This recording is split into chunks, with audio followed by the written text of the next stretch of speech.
எந்த தேசம் செட்டியாரையா நீ எங்கு இருந்து இங்கு வந்தாய் செட்டியாரையா தன்னே நன்னே நானே நன்னே நானே நானா நன்னே நாட அண்ணே நாட நன்னே நானே நானா தூரம் வள்ளிமானே தென்பாலனி தேசம் வள்ளிமானே தன்னே நன்னே நானே நன்னே நானே நானா நன்னே நாட அண்ணே நாட நன்னே நானே நானா தங்க வீடு கங்கானங்கள் என்ன விலை சொல்லுதோ தங்கியங்கோல் இன்னும் கோயில் என்ன விலை சொல்லுதோ தன்னே நன்னே நானே நன்னே நானே நானா நன்னே நாட அண்ணே நாட நன்னே நானே நானா பசவளையில்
செய்தார் தன்னானே நானே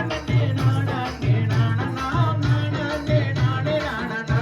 ஓ நானனா நானே நானே நானனா செய்தார் பாவாயிலே நின்றவனம் கனிவே குமாரனை மணந்து கொண்டால் நலமுண்டாகுமே என வண்ணமே மணந்து கொண்டால் நலமுண்டாகுமே செய்தார் தன்னானே நானே நானே நானனா நானே நானே நானனா ஓ நானனா நானே நானே நானனா செய்தார் பாரிலே தலைவலகம் தலைமலை நாதனை பாவையனை மணந்து கொள்ளம்மா என வண்ணமே பாவையனை மணந்து கொள்ளம்மா செய்தார் தன்னானே நானே நானே நானனா நானே நானே நானனா ஓ நானனா நானே நானே நானனா செய்தார் தேனிலே தலைவலகம் செம்பழனி நாதனை தேவியனை மணந்து கொள்ளம்மா என வண்ணமே தேவியனை மணந்து கொள்ளம்மா செய்தார் தன்னானே நானே நானே நானனா நானே நானே நானனா ஓ நானனா நானே நானே நானனா செய்தார் குறவருடன் தான் பிறந்த கோதையரே கேளம்மா குமரேசனை மணந்து கொள்ளம்மா அப்படி வண்ணமே குமரேசனை மணந்து கொள்ளம்மா செய்தார் தன்